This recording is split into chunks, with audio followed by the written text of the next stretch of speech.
আজ বাজার করার সময় ছিল না, তাই ঘরে যে ডিম ছিল তাই দিয়ে বানালাম ডিমের দো পেঁয়াজা। এখানে নিয়েছি 4টে ডিম, 3টে পেঁয়াজ, গোটা গরম মশলা, গোটা জিরে, তেজপাতা আর আদা। জলে লবণ দিচ্ছি। ডিমগুলো এখন ফুল বয়েল করে নেব। 6-7 মিনিট ফুটে যাওয়ার পর আমি গ্যাস বন্ধ করে ঢেকে রাখলাম। এবার একটু মশলা তৈরি করে নিচ্ছি। প্রথমে খোলায় আমি 2টো শুকনো লঙ্কা ভেজে নিলাম, তারপর দিলাম তেজপাতা আর গোটা গরম মশলা, এরপর দিয়ে দিলাম গোটা জিরে।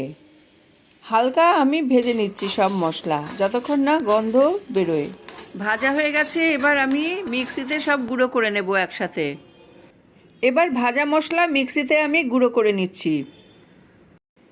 ডিম সিদ্ধ করার পর খোসা ছাড়িয়ে আমি ছুরি দিয়ে ধারগুলো কেটে কেটে নিচ্ছি, যাতে মশলাগুলো ভালো মতো ভেতরে ঢুকে যায়।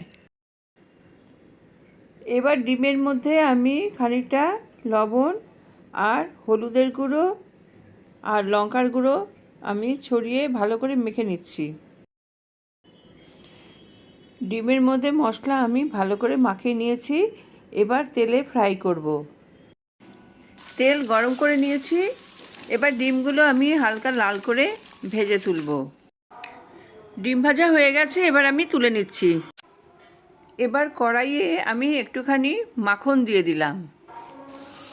ওই মাখনে আমি ডুমো করে কাটা পেঁয়াজ হালকা ভেজে তুললাম। এবার তেলে আমি সরু করে কাটা পেঁয়াজ বেশি করে দিয়ে দিলাম। মিনিট খানেক পেঁয়াজ ভেজে নেওয়ার পরে ওর মধ্যে গ্রেটেড আদা দিলাম, আর তারপরে দিলাম গার্লিক পাউডার। এরপর সব 30 সেকেন্ড মতো আমি ভেজে নিলাম। এরপর দিলাম হলুদের গুঁড়ো আর লাল লঙ্কার গুঁড়ো। মশলাগুলো আমি এবার ভেজে নিচ্ছি। এরপর দিলাম স্বাদ মতো লবণ। এরপর একটু জিরের গুঁড়ো দিচ্ছি। এখন দিচ্ছি টমেটো সস। এরপর সরু করে কাটা ক্যাপসিকাম দিয়ে দিলাম, যাতে ক্যাপসিকামের একটা সুন্দর গন্ধ আসে। তারপর দিয়ে দিলাম সিদ্ধ করা মটরশুঁটি। 30 সেকেন্ড মতো নাড়াচাড়া করে গরম জল দিয়ে দিলাম। ঝোল ফুটে উঠলে ভাজা ডিমগুলো দিয়ে দিলাম।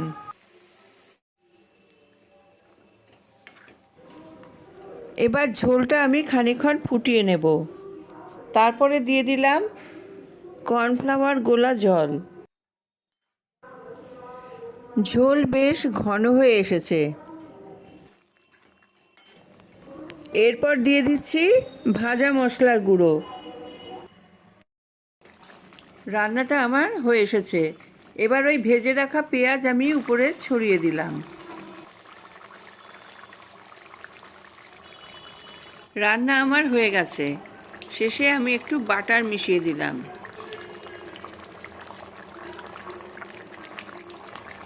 আমার এই রেসিপি আপনাদের কেমন লাগলো অবশ্যই কমেন্ট করে জানাবেন।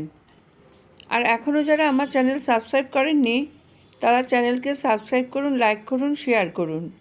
আর অবশ্যই বেল আইকনে অল প্রেস করতে ভুলবেন না, তাহলে পরবর্তী ভিডিওগুলো আপনার কাছে সবার আগে চলে আসবে।